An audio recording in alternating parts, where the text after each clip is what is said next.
Queremos comentarles, por supuesto, que esto es una actividad de Pioneros del Chaco, Sociedad Anónima, de Expo Pionero, con el auspicio de PNUD y el proyecto Green Chaco, y tiene como objetivo fundamental llegar al productor para capacitarnos, para informarnos, para ser cada vez más eficientes y trabajar de la mejor manera, lograr excelentes rendimientos con una manera sostenible de producir que nos beneficie a todos. Así que bienvenido a todos los asistentes, bienvenidos por haberse sumado a esta primera propuesta y por supuesto vamos a seguir trabajando en función de los temas más importantes que la región necesita. Pero para presentar el webinar y para que nos cuente de los objetivos de esta actividad, le voy a invitar ahora al licenciado Norbert Dweck. Norbert es vicepresidente de Pioneros del Chaco Sociedad Anónima, va en representación de las 3 cooperativas del Chaco Central, Chortitzer, Neuland y Fergen, y es el gerente de los servicios de asistencia al productor de la cooperativa Chortitzer. Norbert, te damos la bienvenida a vos también, con mucho gusto, y te escuchamos. Un cordial agradecimiento también a Green Chaco y a través de ellos al PNUD por esta posibilidad de trabajar juntos en este proyecto. Pioneros del Chaco fue creado para apoyar al sector productivo del Chaco, siendo una plataforma de intercambio de tecnología, de industrias y de negocios.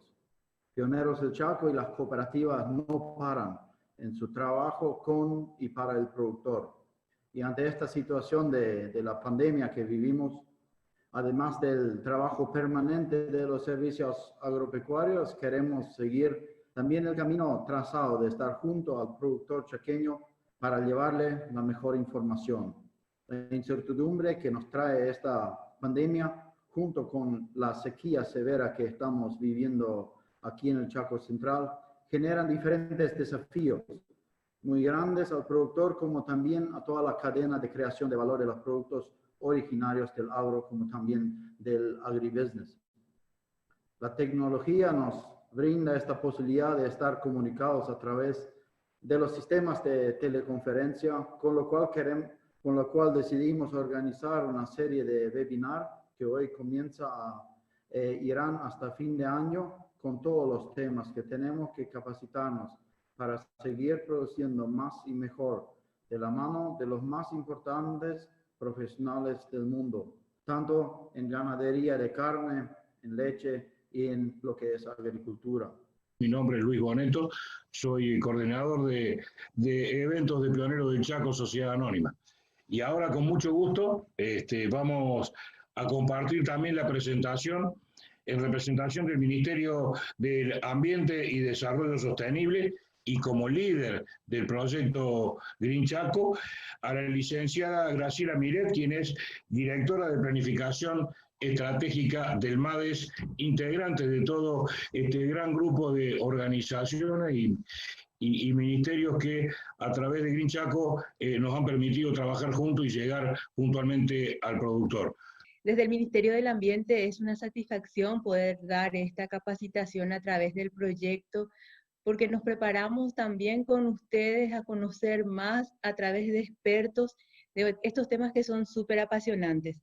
Nosotros teníamos la predisposición de irnos hasta el Chaco a hacer allá estas actividades, a trabajar juntos en campo, pero lastimosamente por toda esta situación no pudimos hacerlo y vamos a tener que aprovechar estas herramientas que hoy día tenemos, gracias a Dios, que nos acercan, que nos permiten estar juntos en estas condiciones tan raras, tan nuevas que estamos viviendo. La economía de nuestro país sufre muchas cosas en este momento y todos estamos pasando por esta situación. Gracias a Dios nuestra salud se está manteniendo, estamos fuertes, estamos sanos y eso es muy bueno porque a nivel país tenemos resultados muy exitosos en cuanto a salud. Pero vamos a capacitarnos para que también nuestra economía pueda surgir de vuelta, para que podamos seguir siendo número uno como lo son ustedes en el Chaco, número uno en productor, número uno en estar ahí para el desarrollo sostenible y nosotros queremos acompañarles desde el Ministerio del Ambiente.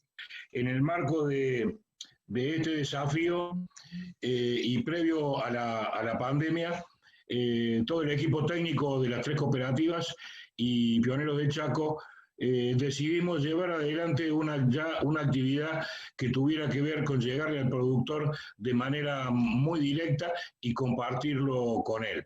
Con mucho gusto vamos a compartir ahora unos minutitos donde les voy a comentar brevemente esto que tiene que ver con lo que se viene haciendo en el Chaco paraguayo, fundamentalmente en el Chaco central.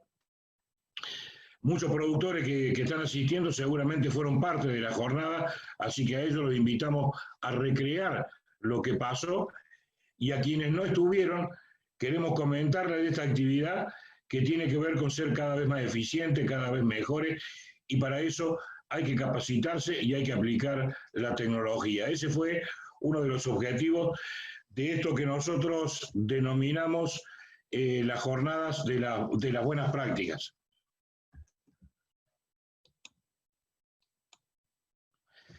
Producción sostenible de cultivos agrícolas en el Chaco paraguayo, buenas prácticas agropecuarias.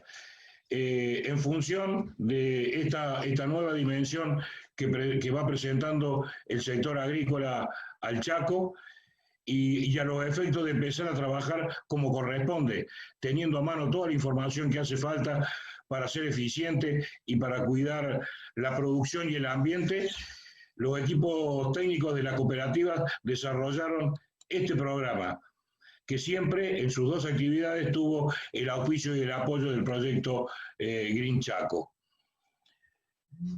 Y en ese sentido hemos tratado de resumir todo un proyecto de trabajo que luego es un emprendimiento concreto, y como lo están viendo ustedes en esta placa, el objetivo que tenemos con esta presentación previo a la charla de Fernando es informar y destacar la actividad con productores y con profesionales del Chaco paraguayo y de quienes se quieran llegar a conocer el Chaco paraguayo, para capacitarlos tanto en forma teórica como práctica en todo lo relacionado a la producción sostenible de cultivos, teniendo como eje siempre las buenas prácticas.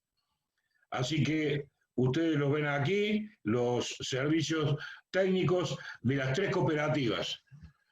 En el caso del servicio agropecuario de Chortizer y de Neuland, junto a la asistencia técnica de la cooperativa Fergen, como ustedes saben, 3 importantes cooperativas y las 3 más importantes, valga la redundancia, del Chaco central, con la coordinación del equipo de eventos de Pioneros del Chaco y el apoyo del PNUD para su programa Green Chaco, es que se llevó adelante esto que era una ilusión en el mes de julio de 2019 y se transformó luego en una realidad muy positiva. Estas fotografías tienen como objetivo mostrarles a ustedes distintos momentos de una jornada que atenta a nuclear a productores y técnicos, como así también a los proveedores de insumos relacionados con el sector agropecuario, en un día completo, de 8 a 17 horas, y que incluye el acceso a disertaciones, a talleres, a dinámica con demostraciones a campo, a exposición de productos e insumos y maquinaria agrícola, y esto también en un marco de camaradería, porque de eso se trata, el de capacitarnos juntos, a través, como ven aquí, de una secuencia lógica, la inscripción de los participantes, 2 momentos en el salón de capacitación, como puede ver, con todo orgullo podemos decir, un salón completamente lleno, con un promedio de 255 asistentes productores en las 2 jornadas, la tecnología, las buenas prácticas, el almuerzo de camaradería y el trabajo a campo. En este sentido, fue el desarrollo de la jornada con mucha participación de los productores, porque creo que los productores tomaron de movida nomás cuál era el objetivo. Un excelente momento para que el productor tenga la oportunidad de nutrirse técnicamente y poder informarse de las múltiples alternativas disponibles para producir eficientemente, cuidando el ambiente y las personas, para lograr cultivos de alto rendimiento, cultivos que permitan producir alimentos de calidad, lo cual significa mayor ingreso para el productor, para la región y para el país, y por supuesto para el ambiente. Las primeras las hemos denominado producción sostenible de cultivos de verano, 2019-2020. Este fue el título que tuvo, y las dos primeras jornadas tuvieron lugar en diciembre de 2019 y febrero de 2020, y relacionadas justamente a la producción sostenible de los cultivos agrícolas de verano. En nombre de Cooperativa Chortizer, Ferheim, Neuland, Pioneros y el Chaco y Expo Pioneros, muchas gracias. Junto al proyecto Green Chaco y todas las organizaciones que lo integran, por habernos permitido también junto con ellos llevar adelante este producto presencial, pero que, bueno, en función de que la pandemia no lo permite, vamos a tratar de realizarlo, si esto no se puede de manera virtual. En este sentido, como ya lo anunciamos en la previa, convocamos al ingeniero Fernando Clemente.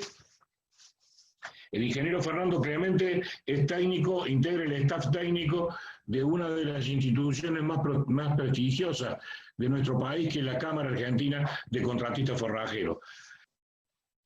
Quiero presentarle a Fernando, es ingeniero agrónomo, recibido en la Universidad Nacional de Villa María, en la provincia de Córdoba, es especialista en forraje conservado y desde el año 2013 desarrolla actividad independiente como consultor especializado en forraje conservado. Trabaja en investigación, asesoramiento, capacitación y extensión, y durante 4 años se desempeñó como ayudante adjunto de la cátedra de forrajes y factura de la carrera de agronomía de la Universidad Nacional de Villa María, Córdoba, Argentina. Pero antes de eso, y de escucharlo a Fernando, le queremos presentar un videíto que tiene que ver con lo que sería la complementación de la jornada que estaba prevista en forma presencial. Como les dije al comienzo del webinar, hicimos los silos para tenerlos para Expo Pioneros. Entonces, aprovechamos la oportunidad de que teníamos todos los equipos para la cosecha del forraje, para el almacenamiento del forraje. Hicimos un registro en imágenes y algunas notas, y bueno, queremos presentarle ahora ese trabajo, y que es el puntapié inicial de lo que Fernando va ahora a dejarnos con lujo de detalle en cada uno de los temas. Así que lo invito a César a que compartamos este video.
La salida del silo hacia el frente es donde entran los camiones y donde se mueve el tractor, y se cubre la tierra con una capa de silo para que no ensucien las ruedas es decir, una vez que sube el tractor, que está limpio, porque la arena que cada vez entra contamina el silo y baja la calidad del producto, y por eso hacemos, parece un poco una pérdida, pero esta pérdida es nada comparando con la calidad que se mantiene, es para mantener la mejor calidad del silo.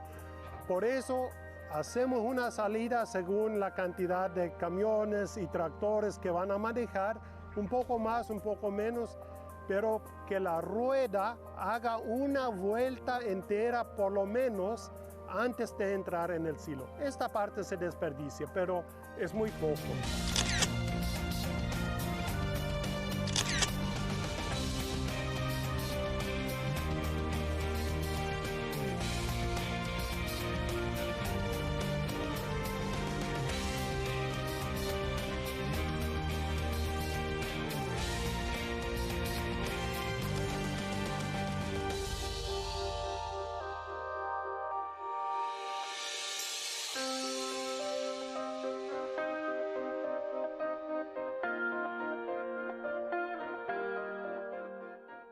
Confección de forraje conservado de alta calidad.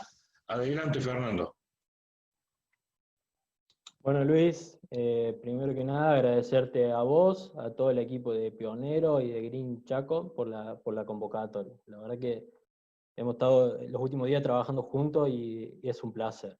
Bueno, para arrancar, como decía Luis, la tendencia a nivel mundial es aumentar la participación de forrajes en las dietas, específicamente en vacas lecheras, pero también en carne, y es por eso que tenemos grandes desafíos al aumentar la participación de forraje. Uno de los desafíos es mejorar la utilización de nitrógeno, es mejorar la utilización de proteína, o sea que la proteína que nosotros estamos produciendo en el campo y cosechando, que llegue a la boca del animal realmente la mayor cantidad disponible y poder aprovecharse para el animal.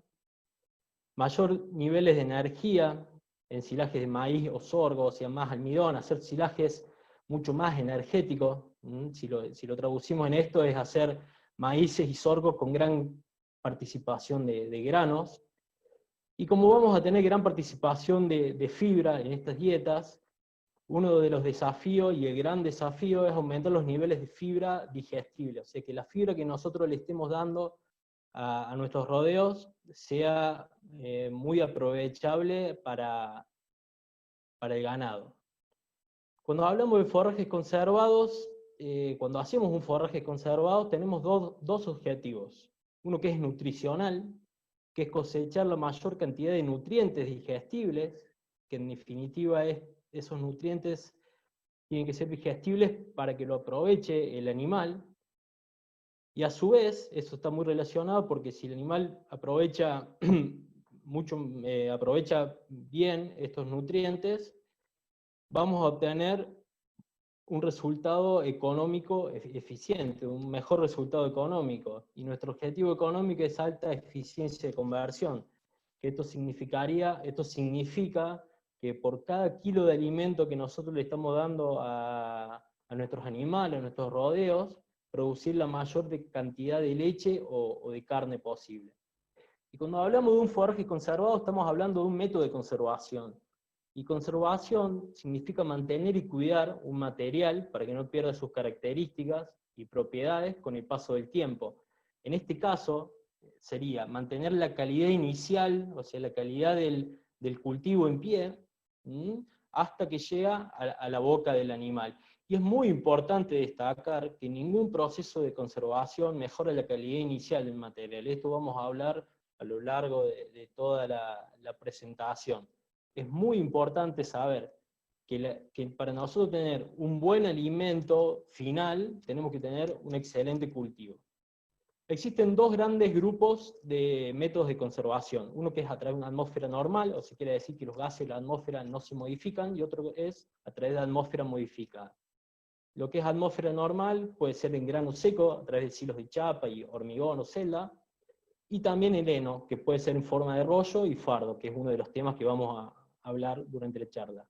Y en lo que es atmósfera modificada, pueden ser a través de un proceso fermentativo, como puede ser un herlaje, enolaje, un grano húmedo o un silaje, que es lo que vamos, otro de los temas que vamos a tocar en la charla, o sin fermentación, puede ser un grano seco en bolsa, o un heno en bolsa.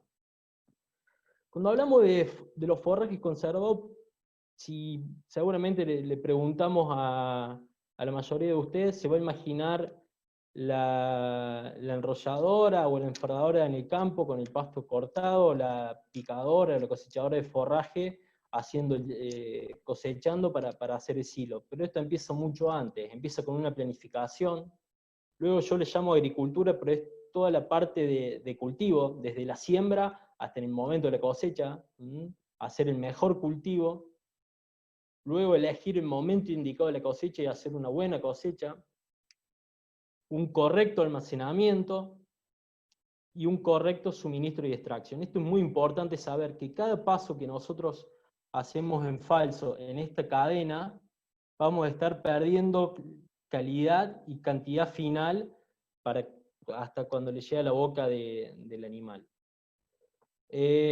Ariana, te voy a pedir si tenés las preguntas, ahí les va a aparecer la primera pregunta para que ustedes contesten. Le vamos a dar unos minutitos, un minuto específicamente para contestar la primera pregunta sobre enificación. Vamos a esperar unos 15, 20 segundos y vamos a ir con la presentación. Bien, vamos a hablar sobre enificación. ¿Qué es enificación?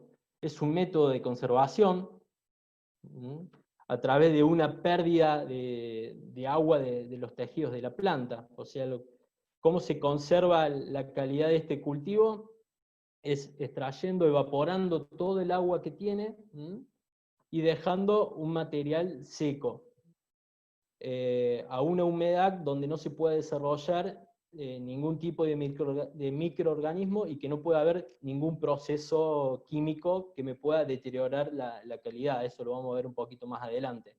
Entonces se comienza con la elaboración del heno, que puede ser en forma de rollo o en fardo, cuando ese material, o sea, ese pasto tiene un 20% de humedad, y se logra almacenar, o sea, se logra estabilizarse alrededor entre un 15 y un 13% de humedad. Bien. Seguimos.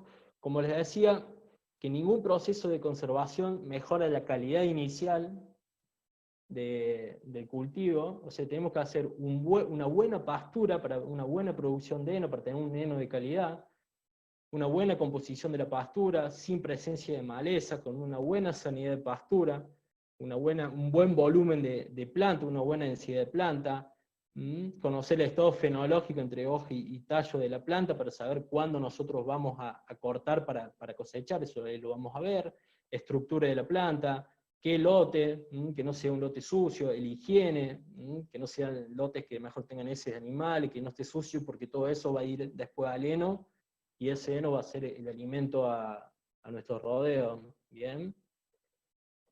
Definir el momento óptimo de corte. Acá lo que primero tenemos que tener en cuenta es conocer la pastura que tenemos implantada y cómo es su estado fenológico, o sea, cómo es el desarrollo de esa pastura. ¿Para qué?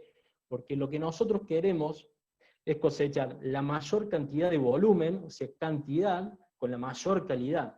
Y justamente cuando se cruzan esas dos curvas, sería el momento óptimo de corte para empezar a que se seque esa pastura y poder enrollarla en óptimas condiciones.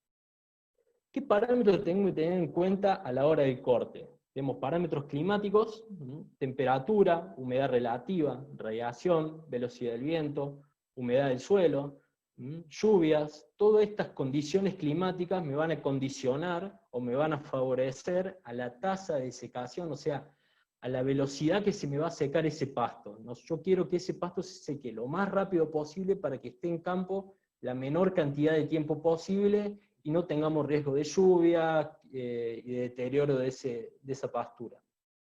Parámetro de cultivo, la especie forrajera, las gramíneas se secan más rápido que las leguminosas, la madurez, cultivos muy maduros se secan más rápido, el rendimiento, si tenemos mucho volumen, generalmente es más lento el secado, pero bueno, ya vamos a ver los parámetros de manejo que tenemos para manejar eso, la humedad actual del cultivo, y justamente los parámetros de manejo, el momento de corte. Si lo cortamos más temprano en el día, vamos a tener mayor horas de radiación para que ese cultivo se seque. Un pronóstico, uso de pronósticos. Si yo sé que me va a llover a la tarde, no voy a cortar a la mañana para que no le agarre la lluvia a esa pastura cortada, bien, si no voy a esperar unos días. Si yo tengo 3 días y sé que el pasto se me va a secar antes de esos 3 días, puedo empezar a cortar. Es muy importante el uso de pronóstico. Expandido o amontonado de la hilera. O sea, yo, si tengo mucho volumen, lo que puedo hacer son hileras un poco más anchas, para tener mayor superficie de contacto hacia la radiación, se seca más rápido. El rastrillado o areado, que sea, eso me va a ayudar a bajar la humedad de la andana y acelerar el secado, también como la inversión de la andana, la estructura de la andana, trata que sean andanas más sueltas, y no muy compactas, para que pueda entrar ese viento y que me ayude y me favorezca al secado. ¿Y cómo se da el secado una vez que nosotros cortamos esa pastura? Primero tenemos una apertura estomática, que es por la propia respiración del cultivo, que se va secando. Esta es una etapa que tiene que ser lo más corta posible, porque es una etapa donde todavía el cultivo está respirando y tenemos pérdidas de calidad. Y después tenemos un efecto del acondicionado, o sea que el cultivo, por el trabajo mecánico que le hicimos, va perdiendo humedad, y después, bueno, una regulación osmótica y celular, una vez que ya está confeccionado el heno. Bueno, esta es una segadora, aquí tenemos la barra de corte.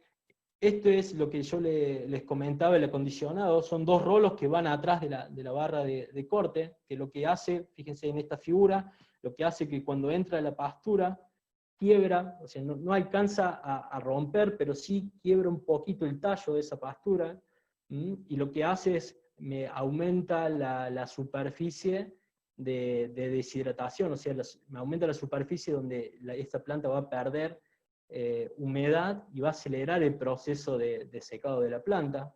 Fíjense, este es un trabajo de INTA, donde tenemos un cultivo, una pastura sin acondicionar, y una pastura acondicionada, con el trabajo de acondicionado. Fíjense, si nosotros hacemos nuestro heno, empezamos a hacer nuestro heno con un 20% de humedad, la pastura que fue acondicionada a las 50 horas ya podría estar trabajando, y si nos ponemos acá, la pastura que no fue acondicionada aproximadamente a 80 horas, o sea, tenemos 30 horas de diferencia, es casi un día y medio de diferencia de que le estamos ganando para que se seque mucho más rápido, ¿bien? O sea, es un día y medio que esa pastura, menos de un día y medio, que esa pastura va a estar en el campo, donde vamos a entrar a confeccionar nuestro heno.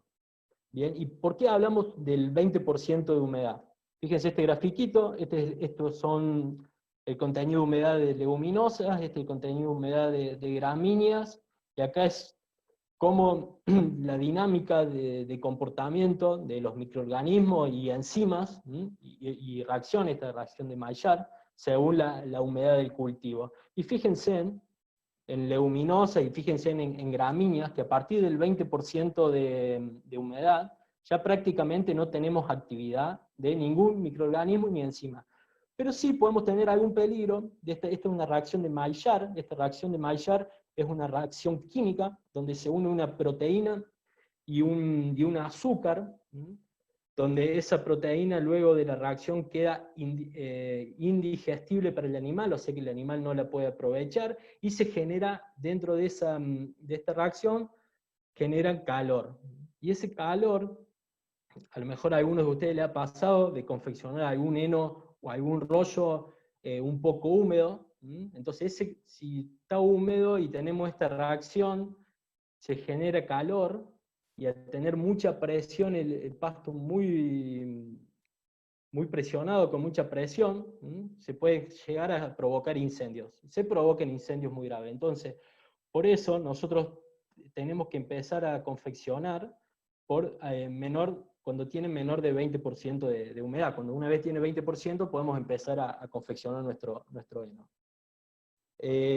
Bueno, Ariana, si podemos ver las encuestas, cómo fue el resultado de las preguntas. Vamos a hablar de almacenaje, que es lo que se trataba la pregunta. Vamos a ver cómo se almacena en el heno. Bueno, el 73% almacena el heno protegido de las inclemencias climáticas, eso es muy bueno. Si les voy a ser sincero, en Argentina, si yo me tuviese que imaginar resultados, sería totalmente opuesto. Todavía nosotros en Argentina nos cuesta almacenar, sobre todo los rollos, nos cuesta que el productor tome conciencia que hay que almacenarlos. Y no hace falta que sea como esta estructura bajo galpón, que es muy buena, pero fíjense estos fardos, cómo están almacenados con una lona, o acá directamente esto es un silo bolsa viejo, que puede ser ya un silo bolsa que ya hemos usado para silo, con pedazos de silo bolsa, y lo tapamos. Si acá le tendremos que hacer una corrección tanto a estos fardos o a esto, a lo mejor lo ideal sería poner alguna madera, algo para levantar un poco este heno, tanto este heno también, y que no esté en contacto con el piso, para que no le llegue la humedad del piso. ¿Y por qué hablamos? Bueno, acá les quería mostrar un trabajito, ¿bien? De Estados Unidos. Fíjense, lo verde son henos que fueron resguardados del ambiente, y lo gris son henos que fueron expuestos al ambiente. Fíjense la diferencia en digestibilidad.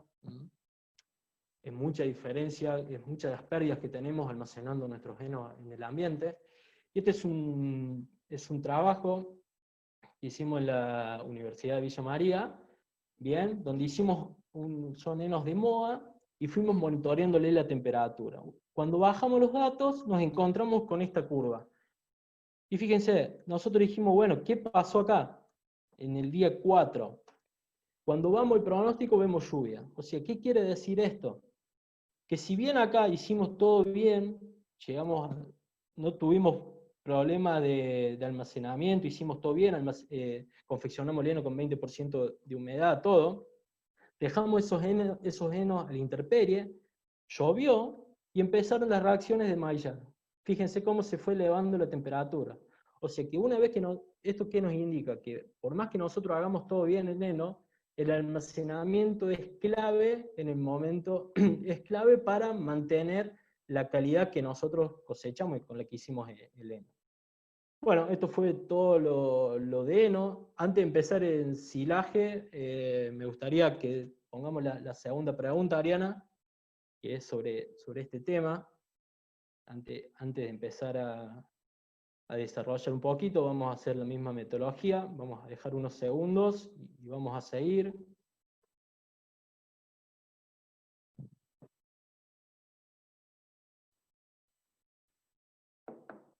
Bueno, vamos a seguir un poquito. Antes de empezar a hablar sobre silaje, vamos a aclarar algunos conceptos que generalmente a veces se nos confunden. ¿Qué es silo? Silo es la estructura donde se va a almacenar el material fermentado. El silaje es el proceso de colocación del material en el silo para darle las condiciones óptimas para una buena fermentación. O sea, es todo el proceso que nosotros hacemos hasta que llegamos al producto final. Y ese producto final, que en realidad es lo que le vamos a dar de alimentar a nuestro rodeo, a nuestros animales, se llama silaje. ¿Bien? Como venimos hablando, que ningún proceso de conservación mejora la calidad inicial, si vamos a hablar de silaje de maíz y de sorgo, lo que primero tenemos que hacer para confeccionar un buen silo, un silo de excelente calidad, es tener un cultivo de excelente calidad. Elegir un buen híbrido, con altos contenidos de forraje, buenos contenidos de grano. Acuérdense de la primera diapositiva, concentrar energía, alta digestibilidad de fibra, también lo vimos en la primera diapositiva. Y después, bueno, resistencias a enfermedades, textura blanda de grano, secado equilibrado de plantas y espigas, resistencia de insectos. O sea, hacer el mejor cultivo posible poner toda la ficha en el cultivo para que tener una excelente calidad de silo, ¿bien? Si no tenemos un buen cultivo, no vamos a tener un buen silo. La logística previa que tendríamos que pensar a la hora de hacer un silaje sería la elección del contratista, o sea, quién me va a venir a cosechar ese cultivo, el lugar donde voy a confeccionar ese silo, ya tengo hecho qué tipo de silo voy a confeccionar, qué estructura voy a usar. Si voy a usar una bolsa, bueno, acondicionar el terreno para hacer una bolsa, si es un silo bunker, un silo aéreo, un silo torta, hacer todo para en el momento que llegue el momento de la cosecha, confeccionar directamente, tengamos que pensar en qué hacer y en qué controlar para confeccionar un buen silo. ¿Cómo vamos a tapar el silo? ¿Qué materiales vamos a usar? ¿Tengo esos materiales? ¿Dónde los consigo? O sea, toda una logística previa para que cuando llegue el momento de confeccionar el silo estemos enfocados en la confección. ¿Y cómo determinamos el momento óptimo de cosecha? O sea, ¿cuándo sé que ese cultivo está listo para entrar a cosechar? Anteriormente, y bueno, y todavía hay una tendencia a usar estos parámetros, se decía que, por ejemplo, en el maíz buscábamos un tercio de línea de leche, o sea, si la línea de leche estaba por acá, por así demostrarlo, o si no en el sorgo, buscábamos un tercio de grano duro, que sería la parte de arriba, un tercio de grano pastoso, que sería la parte del medio, y un tercio de grano lechoso, que sería esta parte, la parte de abajo. Pero nosotros venimos a ser eficientes. Como decía Luis, tenemos que ser eficientes en el uso de los recursos que tenemos aparte. Entonces tenemos que empezar a medir. Por más que tenemos que empezar a medir con los recursos que tenemos. Entonces lo que primero tenemos que hacer para medir es conocer el cultivo que nosotros tenemos. Y si vamos a hablar de sorgo y vamos a hablar de maíz, primero tenemos que hacer una radiografía de esa planta. Entonces empecemos. En la parte de abajo, en la parte basal, tanto sea del sorgo como del maíz, es donde se acumula la mayor cantidad de agua, o sea, tenemos bajo porcentaje de materia seca. Porque ahí están los iones, los cationes que hacen que absorba agua del suelo. Entonces, en esa parte tenemos bajo porcentaje de materia seca. Después vamos que en el sorgo, en la parte media, y en el maíz, en la parte bien de arriba, tenemos un porcentaje de materia seca medio, ¿bien? Y en el órgano reproductivo, o sea, la espiga en el maíz, o la panoja en el sorgo, es donde se concentra la mayor cantidad de materia seca y de mayor calidad también. ¿Ah? Entonces, esto es importantísimo conocerlo, conocer esta radiografía de la planta, para tomar algunas decisiones. Por ejemplo, lo que le pasó a la gente de Pionero, y como comentaba Norbert, el tema que hay una sequía fuerte. Yo me acuerdo que habíamos organizado con Luis a ir a hacer el silo al Chaco a fines de marzo. Y después nos adelantó 15 días, bueno, después por pandemia no pudimos ir. Pero, ¿qué podemos hacer en ese caso cuando se me acelera el cultivo y se me seca mucho? Fíjense, este es un trabajito que también hicimos en la Universidad de Villa María, agarramos un maíz y lo cortamos a diferentes alturas, ¿bien? Esta es la altura. Y fíjense cómo cambia la materia seca. Entonces, si el cultivo se me secó mucho, está por arriba del 40%, alrededor de un 45% de materia seca, lo que yo tengo que hacer es con la máquina ir y tratar de ir lo más cerca del suelo. Voy a estar juntando un poco más de agua y voy a estar bajándole esa materia seca. Y si me pasa al contrario, por ejemplo, en la zona mía pasa que a veces tenemos pronóstico de lluvia, de mucha lluvia, que después a lo mejor sé que por 15 días yo no voy a poder entrar al lote por barro a cosechar ese maíz, entonces tengo que entrar un poco antes, porque si no voy a perder ese maíz, y tengo una materia seca de alrededor de un 32, un 33%, una de las herramientas que yo tengo para elevar ese contenido de materia seca es aumentar la altura de corte. A lo mejor si yo sé que lo voy a cortar en 30, digo, bueno, lo voy a cortar en 45. Y estoy elevando algunos puntitos de materia seca. Ya vamos a ver por qué es importante el contenido de materia seca. ¿Y cómo determinamos la materia seca en el lote? Bien, porque dice, ¿cómo la determinamos? Primero vamos a muestrear unas plantas de maíz. Primero tenemos que definir la altura, decir, bueno, yo teóricamente voy a cortar a 25 centímetros. Entonces yo primero tengo que conocer el lote. A nosotros nos pasa, sobre todo en la zona mía, que tenemos lotes desparejos, entonces hay partes que el lote, a lo mejor que el maíz está un poco más avanzado, en otras partes del lote que viene un poco más retrasado, entonces podemos ir a sacar mejor 2 plantas de esa parte donde está más adelantada y 2 plantas donde está más atrasado, y hacemos un muestreo representativo del lote. Una vez que tenemos las plantas, lo que tenemos que hacer es chipearlas. Este es una chipeadora, este es una moledora de grano, donde le cambiamos la zaranda y obtenemos este resultado. O sea, pasamos todas las plantas de maíz por esta chipeadora. Yo hace poquito me compré una chipeadora de rama de jardín, que también es útil.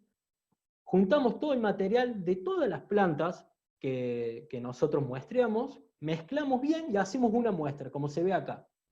Una vez que tenemos la muestra, pesamos, podemos pesar, vamos a poner un ejemplo de 100 gramos, pesamos 100 gramos, ponemos en un recipiente y lo secamos. ¿Y cómo lo secamos y dónde lo secamos? Fíjense, acá yo le puse 3 herramientas que podemos tener muy fácil a campo. Este es un microondas común. Esto es una freidora sin aceite, que es para hacer papa frita, pero en este caso no lo usamos para hacer papa frita, que tiene acá una resistencia con un ventilador. Esto funciona muy bien para secar. Ponemos 100 gramos de material y secamos la muestra.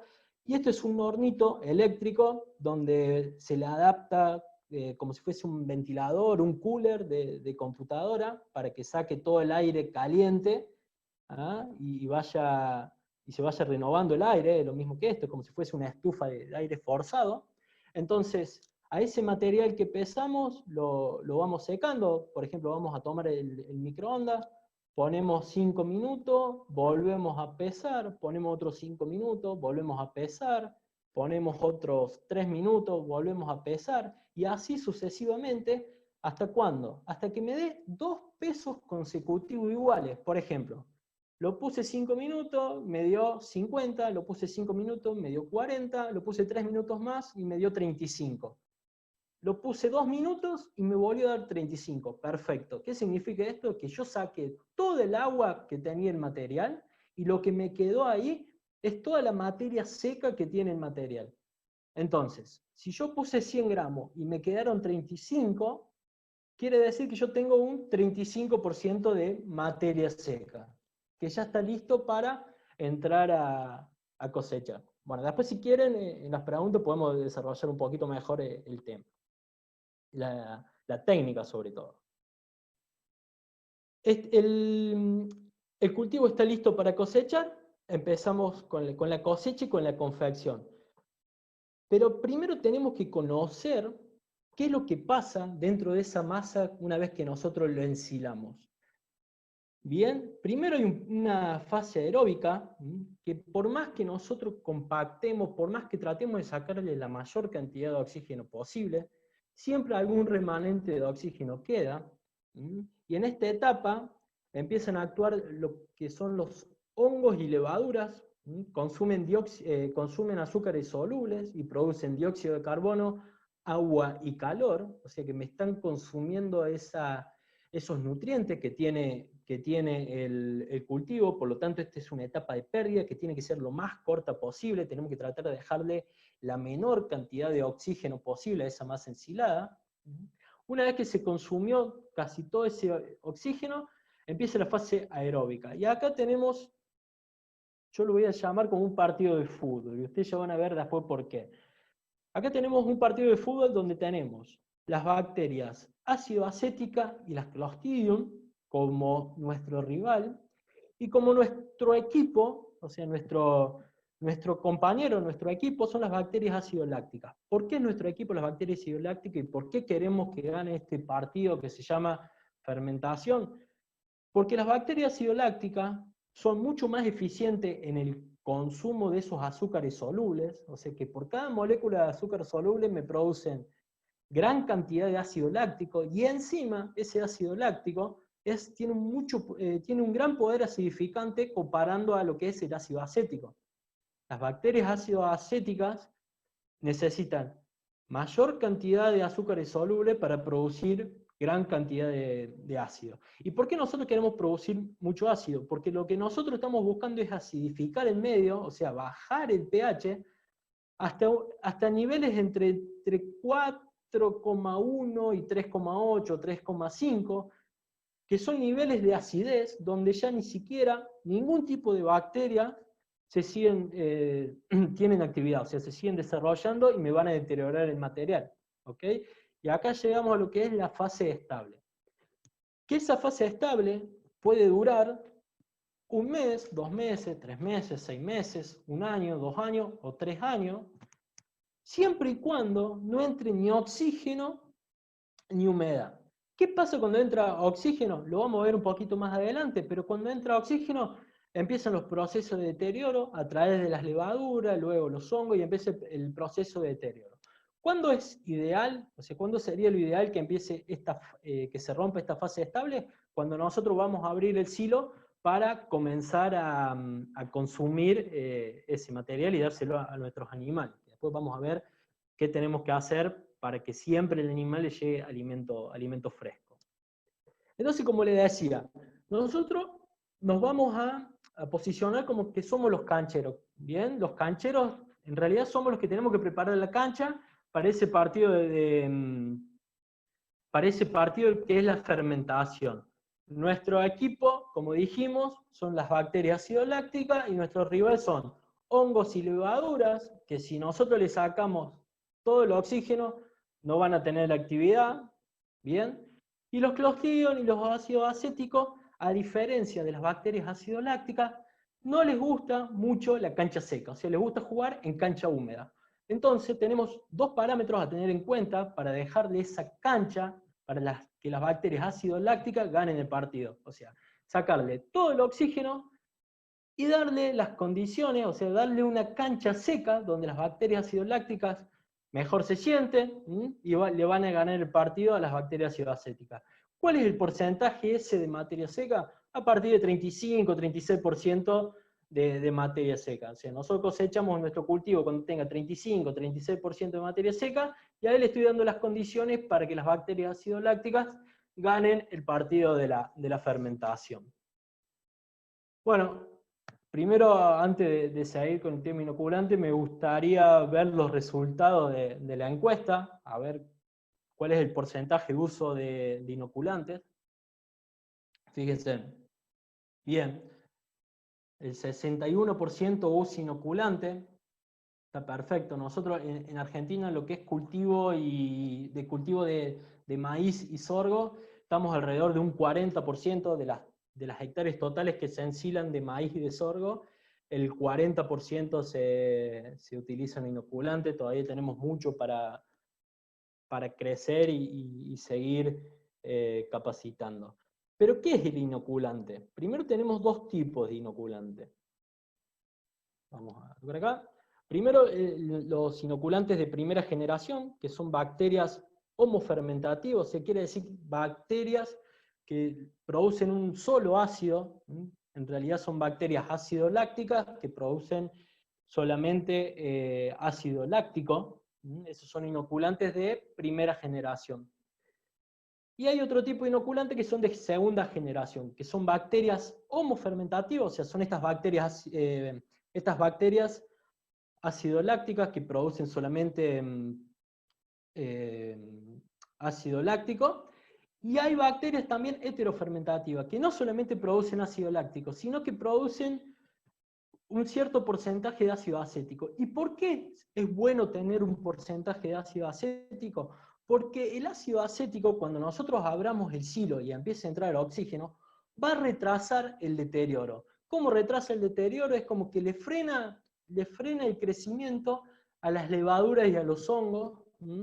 No quiere decir que no vamos a tener deterioro, sino que que ese deterioro va a ser un poco más lento. ¿Bien? Entonces, ¿es importante utilizar inoculante? Sí. es importante. ¿Y qué hacemos cuando nosotros estamos utilizando inoculante? Prácticamente estamos agregando jugadores de las bacterias ácido lácticas para que ganen el partido. O sea, estamos agregando jugadores, si somos más jugadores, se entiende que vamos a ganar el partido. Entonces ese es el concepto del uso de inoculante, agregar jugadores para que esa baja de pH, esa acidificación sea lo más rápida posible y a través de bacterias lácticas.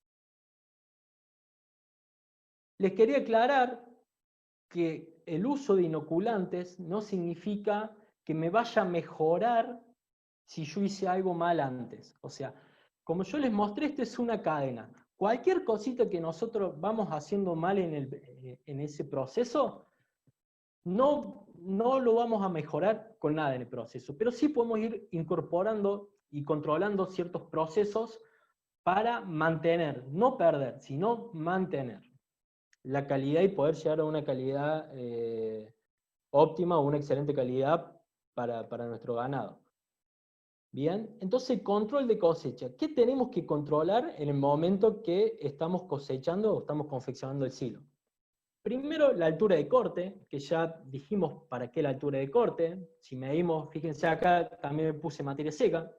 Ir midiendo la materia seca durante el proceso es muy buena herramienta para tomar decisiones. A lo mejor tenemos dos lotes distintos, hay uno más seco y otro más húmedo. Al húmedo le podemos elevar un poquito de plataforma, al seco le podemos bajar, o seguir tomando decisiones a medida que se va desarrollando la cosecha. La uniformidad de picado, tamaño de picado y quebrado de grano, que eso lo podemos ver con estas bandejas, que son las bandejas de Pentei. Esta bandeja en la próxima diapositiva la vamos a ver. Si vamos a hacer una bolsa, el estiramiento de la bolsa, podemos ver el compactado, que después más adelante vamos a ver cómo se mide, pero a través, si vamos a hacer una bolsa, con el estiramiento, según cómo se vaya estirando la bolsa, podemos ir viendo cómo está haciendo ese compactado en el silo. Bien. Las bandejas de Pentei, estas son 4 bandejas, se llaman de Pentei porque fueron desarrolladas en la Universidad de Pensilvania. Fíjense acá lo que yo les puse es la metodología de cómo se utilizan las bandejas. Estas 4 bandejas, la bandeja de arriba tiene un diámetro de 19 milímetros, la bandeja de abajo tiene un diámetro de 8 milímetros, la tercera bandeja tiene un diámetro de 1.8 milímetros y la del fondo es ciega. Bien. ¿Para qué utilizamos estas bandejas? Primero, para ver la uniformidad de picado. Es importante no tener, fíjense, uno largo, uno cortito, una fibra larga, una fibra cortita. Primero porque me va a dificultar en el momento que yo voy a compactar el material, o sea que yo voy a compactar ese maíz o ese sorgo para tratar de sacarle todo el oxígeno posible. Y segundo, cuando yo voy a estar dando este silo, voy a tener una fibra un poquito más corta, otra un poquito más larga. Y en las largas, nuestros animales la van a seleccionar y la van a elegir, o sea, no van a comer esa fibra larga. Entonces, por eso es muy importante la uniformidad de picado. El tamaño de picado también lo podemos ver con esta bandeja. ¿Bien? ¿Por qué es importante el tamaño de picado? Primero, nosotros tenemos que saber para qué vamos a utilizar ese alimento y preguntarle siempre al profesional que está encargado en la nutrición o el que me arma las dietas, cuál es el tamaño de picado de un silo de maíz que él quiere y trabajar nosotros en función de ello. Pero también, con el tamaño de picado tenemos una herramienta que si nosotros hacemos silo aéreo y está muy seco, es muy difícil de compactar cuando el material está muy seco. Entonces, nosotros disminuyendo el tamaño de picado, estamos favoreciendo a la compactación. O sea, si nosotros hacemos partículas más chicas, va a ser mucho más fácil compactar. Y si nosotros tenemos un material que está muy húmedo, fíjense, ustedes seguramente, si tuvieron la posibilidad de estar al frente de un silo húmedo, van a ver que hay agua alrededor del silo, que eso solamente no es líquido solo, sino es líquido con muchos nutrientes, con azúcar soluble, que estamos perdiendo, o sea, estamos perdiendo nutrientes a través de la lixilación. Entonces, con el tamaño de picado, aumentando un poquito el tamaño de picado, estamos parando esa fuga de nutrientes. No la vamos a parar mucho, pero es una estrategia a tomar. Y con estas bandejas podemos ver eso. El procesado de grano, que también lo podemos ver con la bandeja. Ya le voy a explicar por qué. Bien, vamos a volver acá. Vamos a hablar de maíz. En el maíz, el grano de maíz, el diámetro aproximadamente en promedio tiene 10 milímetros, y fíjense que la segunda bandeja tiene 8 milímetros, o sea que si ese grano no fue bien procesado, el grano de maíz, se va a encontrar mayormente en la segunda bandeja, y no va a pasar a la tercera. Bien. Y si es el grano de sorgo, tendríamos que ver la tercera bandeja. Todo el grano de sorgo, si está bien partido, todo tendría que estar en la última bandeja. Entonces con las bandejas de Pentile podemos ver y controlar el craqueado para ir ajustando a medida que va transcurriendo la cosecha, ir cerrando o ir abriendo el cracker. ¿Y por qué es importante el procesado de grano? Primero vamos a hablar que tiene un efecto sobre la densidad. Por un tema de tamaño de grano, el grano de maíz es el que tiene el efecto sobre la densidad. ¿Y por qué tiene efecto sobre la densidad? Fíjense, cómo es el grano si estuviese entero, cómo ocupa el lugar que ocupa el grano si está entero, y fíjense en el grano partido. Es mucho más fácil de pisar. Nosotros relevamos en el año 2000, entre 2008 y 2010, relevamos casi 600, más de 500 silos aéreos, donde le hacíamos varias mediciones, y fíjense que los silos que tenían mayor densidad tenían un mejor craqueado de grano, ¿bien? Y la importancia sobre la digestibilidad del almidón. Acá es lo mismo para un grano de maíz que para un grano de sorgo. El grano de sorgo y de maíz, a medida que se va madurando, se va endureciendo, va almacenando almidón, que es la fuente de energía. Ese grano tiene una proteína por fuera que cada vez se va haciendo más dura a medida que va pasando, va madurando ese grano. Y si el grano pasa entero, o sea, si el animal me consume ese grano entero, tanto sea de sorgo como de maíz, cuando llega el rumen y las bacterias que quieren llegar a tomar energía de ese grano de almidón, no van a poder o van a demorar mucho tiempo hasta que puedan romper con esa proteína y llegar al grano de almidón. Entonces, ese grano directamente lo que va a hacer, no se va a aprovechar, y cuando nosotros hacemos las recorridas a campo, lo vamos a ver en bosta en ese. O sea, vamos a ver los granos de maíz como se ven en esta foto, y los granos de sorgo como se ven en esta foto. ¿Y qué es esto? Estamos perdiendo energía, sobre todo estamos perdiendo plata. O sea, toda la energía que nosotros le pusimos a hacer un buen cultivo, sembramos un buen híbrido, le pusimos toda la tecnología en el cultivo, después la perdemos porque no hicimos un buen control de cosecha, porque no usamos bien el cracker. Entonces, si vamos a cosechar y vamos a hacer un buen silo, el cracker tiene que ir sí o sí, porque si no estamos perdiendo plata. Acá en Argentina, y me parece que en Paraguay también, se cobra un adicional a la tarifa a los contratistas porque el tema de que la máquina consume un poquito más cuando está el cracker cerrado, pero si nosotros hacemos una cuenta del porcentaje mayor que nosotros le estamos pagando al contratista y todo lo que perdemos acá por no usar el cracker, vamos a usar el cracker. ¿Y qué es el cracker? Para los que no saben, son dos rolos que van en la máquina, ¿bien? Que son dos rolos que tienen una velocidad diferencial. Fíjense que tienen acá, tienen como si fuesen todas garritas, por así decirlo, ¿bien? El de abajo va un poquito más lento, el de arriba, fíjense como aquí en la imagen, va un poco más rápido, que cuando pasa por el grano de acá lo que te hace, me lo rompe. Y tiene que estar el grano mínimamente roto en dos. No, algunos dicen, ven el grano entero y está tocado. No, tiene que estar roto en dos. ¿Y dónde está el cracker en la máquina? Fíjense, esto es prácticamente, es toda la parte mecánica de una cosechadora de forraje, de una picadora. Estos son los rolos alimentadores, acá está la contra cuchilla, este es el rotor con las cuchillas, pasa el material, lo corta, acá le damos el tamaño de picado, pasa a los rolos, o sea, el cracker, acá está el cracker. Una vez que pasa por el cracker el material, viene con el expulsor, va a la jirafa, de la jirafa al carro, y de ahí va al silo. ¿Cuáles son las claves para una buena confección en silo bolsa. Nosotros acá en Argentina, el 80% de la superficie que hacemos de silaje se hace bajo la estructura de silo bolsa. Realmente es una tecnología que en los últimos años ha crecido muchísimo. Porque sobre todo es porque es práctica. Entonces, tenemos que ver la longitud de picado, ya lo vimos por qué, por un tema de compactación, homogeneidad de picado también lo vimos por qué, el procesado de granos es exactamente lo mismo. El largo del túnel de la embolsadora, en Argentina por una cuestión de una ley para trasladar las máquinas en la ruta, los túneles, por un tema de ancho, los túneles son bastante cortos, y lo que hace que el pasto cuando se compacta debe compactarse contra la chapa, se termina compactando contra el plástico, ¿bien? Y no se hace un buen compactado. Terrenos firmes, parejos, bien drenados y sin presencia de maleza. Esto me va a hacer que la máquina trabaje eficientemente. Óptima materia seca.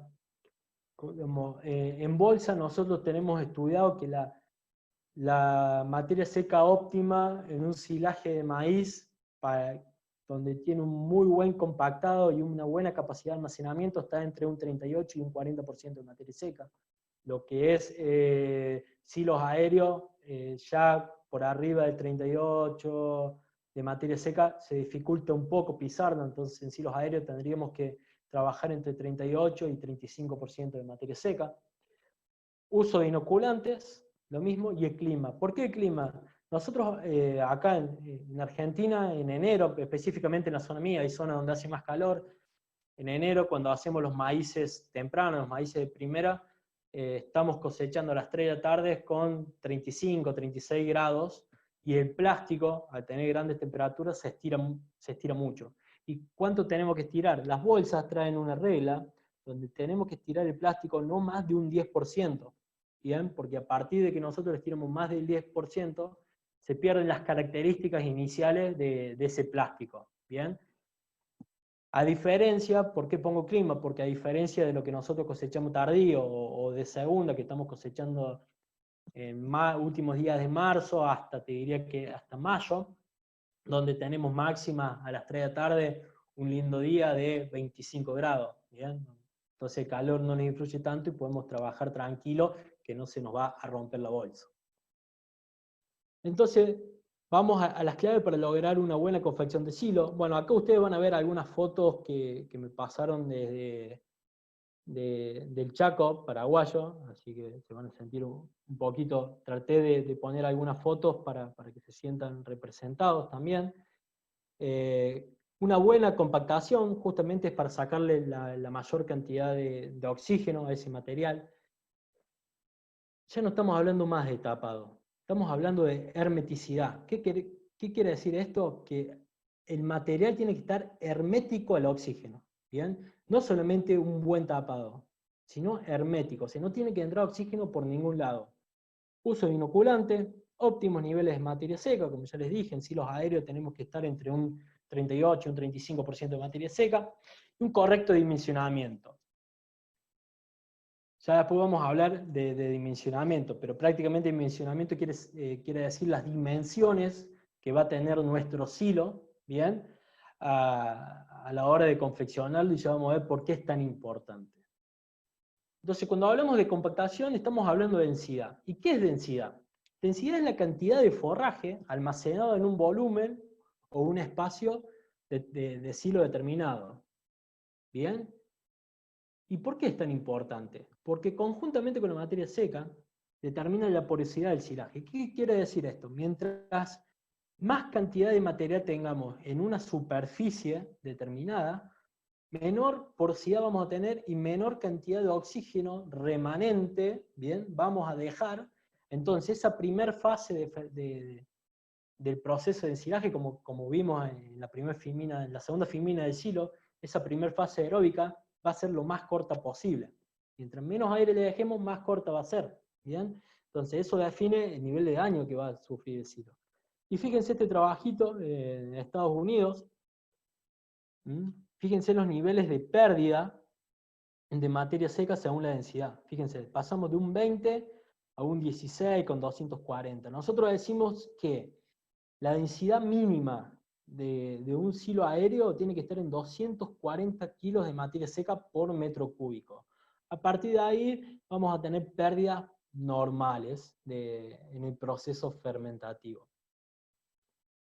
Bien, este es otro de los gráficos de ese monitoreo que hicimos entre 2008 y 2010 de silos aéreos. Fíjense, los silos con mayor densidad son los silos que tienen mejor digestibilidad, o sea, los que son de mejor calidad. Bien, ¿cuáles son los factores que más influyen en la densidad? Estado de maduración del forraje, contenido en materia seca, que eso es lo que venimos hablando. Tamaño de picado y procesado del partidor, que es lo que venimos también hablando. Mientras más chico el picado, va a ser más fácil de compactar, y el partidor de grano es fundamental. Estructura de almacenaje, si vamos a confeccionar un silo bunker, o sea, con paredes, las paredes nos van a ayudar a ese compactado. La tasa de cosecha o capacidad de picado, ¿bien? Ahí tenemos que empezar a jugar entre la capacidad que tiene la máquina de cosechar y la capacidad que nosotros tenemos de pisar. Peso de los tractores, mientras más pesados sean los tractores mejor. Presión de los neumáticos, mientras más presión le hagamos nosotros a esa superficie que estamos compactando mejor. Cantidad de tractores pisando, las veces que pase el tractor por un mismo lugar. Mientras más veces pase el tractor, mejor compactado va a estar. Bueno, el contenido de grano es fundamental, y mientras más grano tenemos, más fundamental se vuelve el procesado de ese grano. ¿Y cómo mejoramos durante la confección la densidad de los silos? Disminuir la tasa de llenado, o sea, ir llevándole material, a los tractores o al tractor que está confeccionando el silo de a poco, ¿bien? Si ese tractor no tiene, si tenemos un solo tractor, ir a cuentagote y ir llevándole material para que pueda trabajar tranquilo. Si vemos que no nos alcanza o que vamos muy lento, poner un tractor adicional a pisar y con el otro vaya haciendo de palero, o sea, vaya desparramando el pasto, armando el silo. Disminuir el espesor de que desparramamos el silo. O sea, cuando nosotros vamos a desparramar el silo con la pala, no hacer espesores más de 15 centímetros. Es más, yo diría que no más de 10, si podemos. O sea, hacer capas de 10 centímetros. A medida que esa capa es más fina, nos va a favorecer mucho la compactación. Fíjense, mejor hasta un 40% en la densidad. Agregar peso a los tractores. Si tenemos tractores livianos, le podemos poner lastre adelante y atrás, agregándole peso. Procesamiento de grano, eso es fundamental, que el grano esté procesado. Y esto es muy importante saberlo. Recuerda que en la parte superior es la parte donde va a tener menor densidad. Es lógico que en la parte de abajo es donde va a haber más densidad, primero porque la parte donde vamos a estar pisando primero y va a haber mucho más tiempo de pisado, y segundo por la presión que ejerce todo el material que está arriba. Entonces, ¿qué podemos hacer para mejorar la densidad en esa parte superior? Una vez que terminamos de cosechar, que la máquina picadora termine de cosechar, que no se vayan los tractores, que sigan pisando, que sigan pisando, que sigan pisando. ¿Cuánto? Y si tuvimos 10 horas cosechando, y bueno, que se quede 2 horas más los tractores pisando arriba, que se queden pisando. Si hay diferencia entre humedad, poner los lotes que se piquen más húmedos al último. O sea, si yo tengo diferentes lotes, porque tengo un lote más seco y un lote más húmedo, el lote más seco lo pongo abajo y el más húmedo lo pongo arriba. Disminuir el tamaño de picado. Podemos venir con un tamaño de picado un poquito más grande, y cuando ya estamos llegando a la parte de arriba de ese silo, disminuirlo para ayudar a la compactación. Disminuir la tasa de entrega de la picadora, es lo que venimos hablando. O sea, que ir llevándole camiones con menor frecuencia, cosa que tengan mejor tiempo para distribuir y para pisar los camiones. Adicionar otro tractor para terminar el silo, si estamos trabajando con uno. Poner otro más, y si estamos trabajando con dos, a lo mejor, si no se chocan, poner otro más. Y yo les quería mostrar esto. Esto es un monitoreo de 2009 y 2010 que hicimos en estos 6 campos. Lo de azul es 2009, donde fuimos y monitoreamos los silos en el 2009. Se hizo una capacitación y después fuimos en el 2010, cuando estaban terminados esos silos, a ver qué efecto habían surgido de esa capacitación. Y fíjense cómo se mejoró la densidad. O sea, que se puede mejorar controlando, haciendo un buen control de cosecha y de confección, podemos obtener muy buenos silos con muy buena densidad, compactación. Dar hermeticidad inmediatamente al sistema. O sea, terminamos de pisar, se quedan los tractores pisando, y a medida que vamos terminando, ir tapando. O sea, se termina el silo y se tapa, no dejar 1 o 2 días. Porque si dejamos 1 o 2 días, lo que estamos haciendo es dejando ese material expuesto al oxígeno y que me entre oxígeno al silo. Entonces, directamente dar hermeticidad, o sea, sellar el silo, sellarlo. Fíjense qué bueno que está el tapado de este silo. ¿Y por qué insistimos mucho en esto? Nosotros en el silaje tenemos un gran enemigo, y ese gran enemigo es el oxígeno. O sea, nosotros tenemos varios enemigos. El principal es el oxígeno. Después tenemos durante la fermentación los hongos, las levaduras, pero nuestro principal enemigo es el oxígeno. Una vez que se confeccionó el silo, tenemos que luchar para que ese oxígeno no entre en esa masa ensilada. Porque ¿qué pasa cuando entra oxígeno? Entra oxígeno y empiezan a actuar las levaduras. Las levaduras en medio ácido y con presencia de oxígeno se llevan bien, o sea, actúan. Esas levaduras me consumen el ácido láctico, incrementan el pH. Una vez que se incrementa el pH y hay oxígeno, empiezan los hongos. ¿Y qué hacen los hongos? Empiezan a generar dióxido de carbono, agua y calor. ¿Bien? Entonces, lo que me está haciendo es degradando toda esa calidad, o sea, estoy perdiendo calidad de ese material. O sea, todos los nutrientes se transforman en agua, en dióxido de carbono y calor. Y esa agua en forma de vapor, el dióxido de carbono en vapor. O sea, fíjense lo que yo puse acá, se fuma todo. En forma de vapor sale todo. Y aparte lo que me queda acá son todos los minerales, o sea, me queda ceniza. Una forma muy gráfica es cuando nosotros prendemos fuego, ¿bien? Una vez que se termina el fuego, lo que me queda son cenizas. Bueno, pasa exactamente en el silo. Y aparte de esto, podemos tener, si nosotros tenemos actividad de hongo, podemos tener producción de micotoxinas.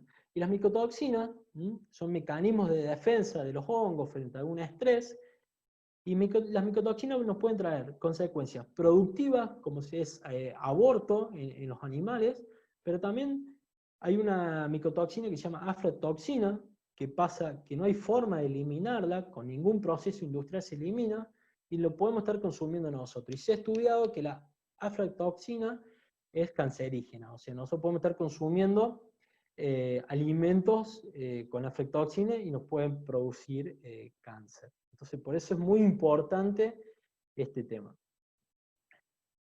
¿Y por qué era importante el dimensionamiento? ¿Se acuerdan que yo le dije que le iba a explicar por qué es importante el dimensionamiento? Primero, porque nosotros una vez que abrimos el silo, a ese material lo dejamos expuesto al oxígeno.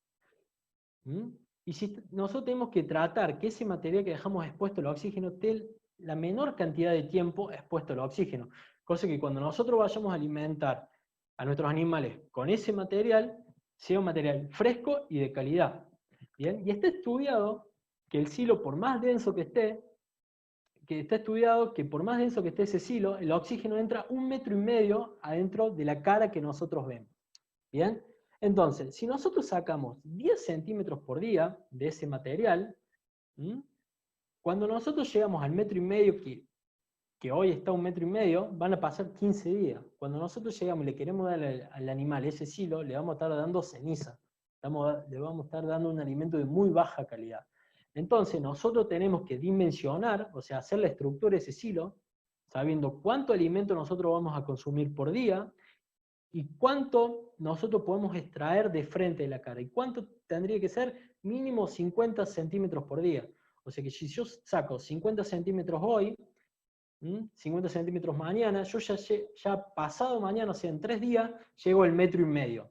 Y no dejo que el oxígeno, que los hongos, que las levaduras, me deterioren el material. Y cuando voy a estar dando ese silaje, ese alimento a los animales, sea de muy buena calidad. El sellado del silo. debe utilizarse polietileno de 150 a 200 micrones, disminuir la temperatura del silo. Se recomienda, si podemos usar 2 capas de manta, que le decimos nosotros acá. El polietileno debe estar en contacto. Esto, fíjense acá en esta foto se ve muy bien, que está íntimamente el contacto entre el plástico con el material, pero acá hay un error. Y ese error es que este plástico es negro, y tendría que ser blanco. ¿Qué pasa si es negro? El color negro atrae, y se eleva, atrae los rayos, la radiación, y se sube muy rápido de temperatura. Entonces, este plástico va a estar muy caliente, y ese material que está en contacto con ese plástico se va a quemar. Yo he visto silos que están quemados por la acción de este plástico blanco. ¿Qué podemos hacer? Podemos usar este plástico negro y arriba le ponemos un plástico blanco. Este es un plástico, me va a dar un poquito más de 5 minutos, Luis. Esto es una tecnología nueva, medianamente nueva, es un plástico que es mucho más impermeable al oxígeno, la verdad que anda muy bien. Les quería mostrar el efecto de la cobertura. Es un silo de maíz y un silo de sorgo. Fíjense, sin tapar, el silo de maíz a los 25 centímetros tuvo un 75% de pérdida, y el mismo silo tapado tuvo un 10% de pérdida. Fíjense lo que baja la pérdida, al igual que en el silo de sorgo. La extracción, estas son fotos que me pasó Cornelius, que le agradezco por la foto, y me gustó ponerla por la muy buena extracción que tenemos, que se ven en la foto. Es importante tener una buena extracción, porque lo que nosotros tenemos que tratar es lo que se ve acá en la foto, que siempre me quede una pared en el silo, no romper con esa densidad, porque si yo rompo con la densidad inicial que tiene ese silo, le voy a estar permitiendo al oxígeno que entre mucho más rápido. Entonces tengo que tratar de no romper con la densidad de ese silo. Bien. Y si hablamos de pérdida, tenemos pérdidas en cantidad. Esto nosotros en Argentina vemos mucho, que donde hay un silo, vemos silos esparramados por todos lados. Tenemos muchas pérdidas ahí. Y en calidad también. Esto seguramente es un silo o una parte donde quedó destapado, fíjense. Esto es todo material que se pierde. Y esto tiene un efecto en la producción. Les quería mostrar simplemente este trabajito, que son el efecto de la calidad en la producción. Yo tengo un laboratorio donde nosotros elegimos con un colega, entre 200 análisis de maíz, elegimos los 5 de superior calidad, hicimos un promedio. Los 5 de inferior calidad hicimos un promedio, y hicimos un promedio de los 200 análisis. Y los pusimos en un programa de nutrición con un colega amigo que es nutricionista, y solamente le cambiamos la calidad de ese silo. ¿Bien? Y fíjense en los resultados que nos tiró el programa. Fíjense la producción potencial que tienen esas vacas de 26 litros utilizando silo de mala calidad, y fíjense, utilizando silo de buena calidad, tienen un potencial de 30 litros. O sea, tenemos 4 litros de diferencia solamente por calidad de silo. ¿Bien? Y es solamente haciendo un buen control de cosecha y haciendo las cosas como corresponde. Y acá estuvimos hablando con Cornelius, y yo les pedí un poco cuánto salía el kilo de silo de maíz y el silo de sorgo, cuánto salía el kilo, y lo traté de poner en toneladas para que sea representativo para la gente de Paraguay. Pero bueno, más allá del valor, fíjense cómo nosotros, reduciendo pérdidas, podemos estar reduciendo también pérdidas en plata. Fíjense, bajando de un 30 a un 25%, vemos un impacto en nuestra economía muy grande.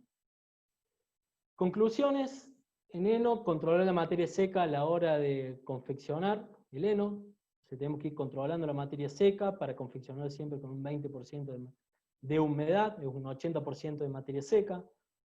Un buen acondicionamiento nos permite acelerar el secado, acondicionar correctamente es la clave para almacenar correctamente es la clave para conservar la calidad del heno, ¿bien? Y si hablamos de silaje, nuestro mayor enemigo es el oxígeno, el porcentaje de materia seca y la variable a controlar junto a la densidad para lograr un silaje de calidad, realizar un excelente cultivo para obtener un excelente ensilado, realizar un correcto dimensionamiento. Una correcta extracción nos permite disminuir pérdidas de calidad y de cantidad, sellar el silo. El uso de inoculante nos ayuda a una rápida disminución del pH. Procesar el grano es de gran importancia para lograr un correcto aprovechamiento de la energía del grano. Esas son las conclusiones que sacamos de la charla. Y después, bueno, les quería dejar dos mensajes.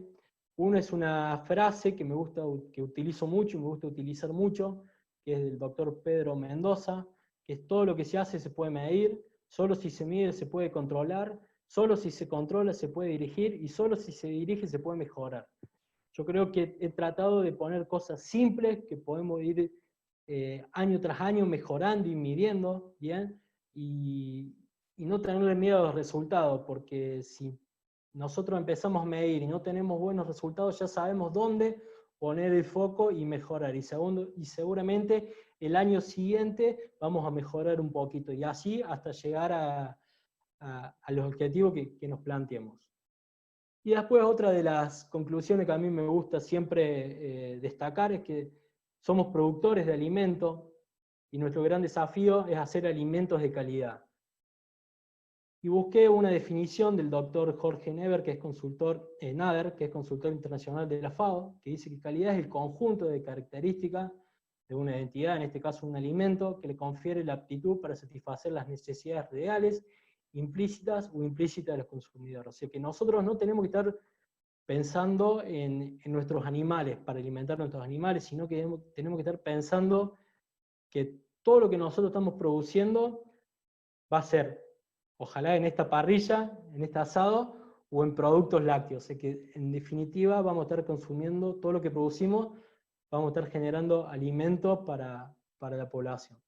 ¿Cuál es la temperatura a que se debe regular el microondas para deshidratar el forraje y así obtener la materia seca? No hay una temperatura porque, bueno, depende de las potencias de los microondas, depende mucho.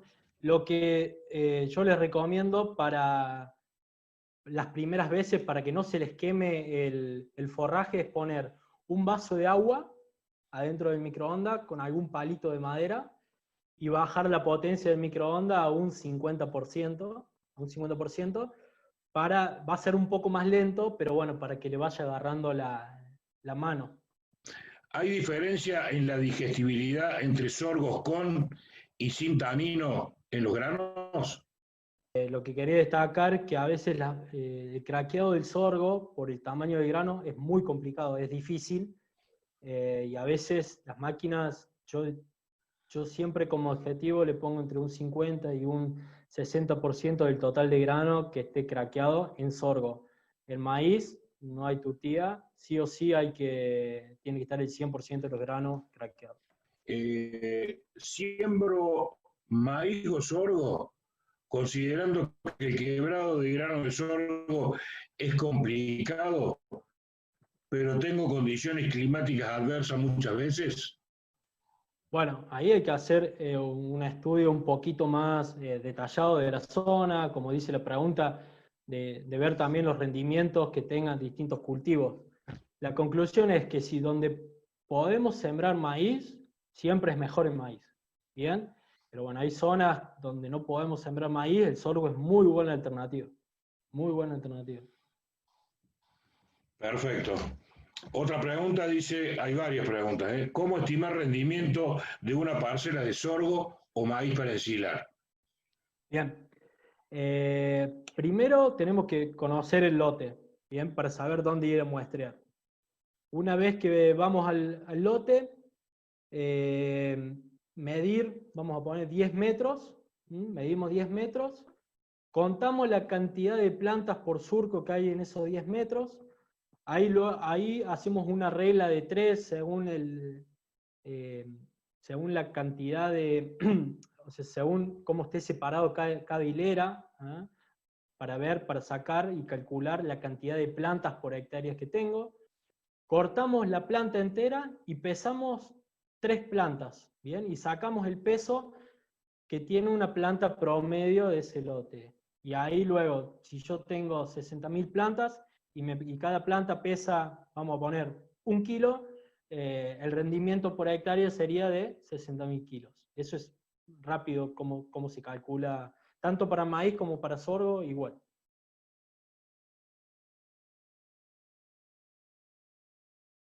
El micrófono apagado, Luis. Si está... Un tema de mucho interés, Fernando, es el tema inoculante, ¿no? Sobre el cual te expresaste bastante. Y hay varias preguntas, y arranquemos con la base. Sobre los inoculantes, ¿qué puedes decirnos sobre Bacillus amylocefaciens, inoculantes de alta performance en conservación para el enolaje y silaje? Es el tema inoculante, ¿no? Sobre el cual te expresaste bastante. Y hay varias preguntas, y arranquemos con la base.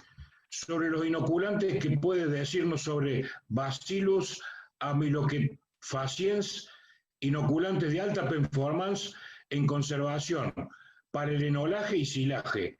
¿Cuáles bacterias recomienda para el chaco? Bien, el Bacillus amylocefaciens, es difícil pronunciarlo, no es un inoculante para silo. Bien, yo tengo trabajos hechos con ese producto. Es un producto que se usa para desecar la planta, o sea, acelerar el desecamiento de los cultivos para heno. Bien, y aparte de eso, produce algunos ácidos que te ayudan a la conservación de ese heno, que una de las ventajas es que puedes hacer un heno un poquito más húmedo, porque va a evitar el desarrollo de hongos, ¿bien? Entonces, ese es un tema. Y el tema para silaje, bacterias, bacterias acidolácticas, y los inoculantes de segunda generación vienen con una bacteria que es la heterofermentativa, que se llama Lactobacillus buchneri, que aparte de ácido láctico, también produce ácido acético, que para los silos aéreos es muy recomendable porque me va a retardar ese calentamiento y ese deterioro cuando nosotros abramos el silo. Entonces, si nosotros tenemos un mal dimensionamiento, me va a ayudar, y si tenemos un buen dimensionamiento, también me va a ayudar. O sea que para silos aéreos recomiendo inoculantes de segunda generación con la bacteria Lactobacillus buchneri. Siempre existe en nosotros el instinto del bolsillo, ¿no? Entonces, ¿qué quiero decir con esto? Que tratar de ahorrar lo que sea posible, y a veces es necesario. Pero entonces, esta pregunta dice, y siguiendo con el tema de inoculante, ¿verdad? ¿Es aconsejable usar inoculante siempre? ¿O puedo ahorrármelo cuando se dan las condiciones óptimas? Bien. Para lo que es silo de maíz y silo de sorgo, ¿se puede hacer un excelente silo sin inoculante? Sí, se puede hacer tranquilamente. Si tenemos todas las condiciones, o sea, todos los planetas alineados, por así decirlo, todas las condiciones óptimas. Yo recomiendo el uso de inoculantes porque generalmente a campo es complicado tener todas las condiciones óptimas, pero es muy importante destacar que se puede hacer un excelente silo sin inocular. Si yo comparo un silo sin inocular en condiciones óptimas y un silo inoculado en condiciones óptimas, cuando yo le voy a hacer un análisis, muy probablemente yo no vea diferencia en el análisis químico. Pero sí, que es muy difícil de ver, pero está estudiado, hay mejor performance animal en lo que es el silo inoculado que el sin inocular. Perfecto, Fernando. Y cerrando el tema de inoculante, la última consulta es, usando inoculante, ¿a los cuántos días se puede abrir el silo? Bien, ahí la respuesta es, se debería abrir el silo cuando lo tengamos que abrir, o sea, cuando podamos. Hay veces, a nosotros nos pasa que hay veces que no tenemos comida y ni siquiera cerramos el silo, lo empezamos a dar inmediatamente. ¿Cuál es lo ideal? Inoculado o sin inocular, mínimo 30 días, y si se puede esperar 45 días. Bien, las ventajas del de paredes, o sea, hacer un silo con paredes que me va a ayudar en la compactación, o sea, voy a tener paredes que me contengan y eso me va a ayudar en la compactación. Eso no quiere decir que un silo, nosotros llamamos silo torta, o sea, sin paredes, podamos hacer un excelente silo de igual o mejor calidad que un silo con paredes. O sea, la ventaja es que las paredes me van a ayudar un poquito en el pisado. Tal vez la desventaja del sin paredes es que vamos a tener que insistir y controlarlo un poco más en el pisado y dejar tal vez mayor tiempo de los tractores pisando arriba. Pero siempre es importante, tanto con paredes y sin paredes, siempre es importante mantener la hermeticidad del sistema. Y si podemos poner algún plástico, sea el material que sea el piso, mejor todavía. ¿El grano de maíz muy molido puede generar acidosis ruminal? Sí, pero no en el caso del silo, porque en el silo tenemos mucha fibra. Obviamente que eso hay que hacer un análisis y eso lo tendrá que ver el profesional nutricionista de cada establecimiento. Yo prefiero en el silo que tenga un silo de alto contenido de almidón y si puede ser molido el grano, mejor así. Yo después a la dieta le doy fibra para que no suceda una acidosis. ¿Cómo se puede explicar que en algunos países del mundo se están entregando la ración mezclada cada 3 días a las vacas lecheras, mientras que nosotros, esto es en Chaco Paraguayo, tenemos que tener una tasa de extracción de 30 a 50 centímetros diarios? Yo no comparto la práctica de alimentar cada 3 días. Hay trabajos que indican que mientras más frecuencia damos de alimentar por día, mejores resultados productivos tenemos. Un tema que siempre genera muchas preguntas. Y dice así, ¿qué alternativas existen para un mejor aprovechamiento del grano si no tengo acceso a una máquina con cracker? Una de las técnicas que podemos hacer es que el grano no se vaya mucho inmaduro. O sea, ahí lo que vamos a estar perdiendo es un porcentaje de almidón, estamos perdiendo un potencial de energía. Pero bueno, los granos, el grano no tan maduro, si vamos a poner líneas de leche, media línea de leche, se puede aprovechar mucho mejor. Esa puede ser una de las técnicas si no tenemos acceso a una picadora con crack. ¿Se puede influenciar la duración de calidad del silo en el momento de uso en la batea? Esto teniendo en cuenta que en otros países suelen dar el silo a los animales cada 2 días. Sí. Es lo que venimos hablando. Si nosotros sacamos el silo y lo dejamos en una montaña que no está compactada, está en contacto con el oxígeno y sufre proceso de deterioro.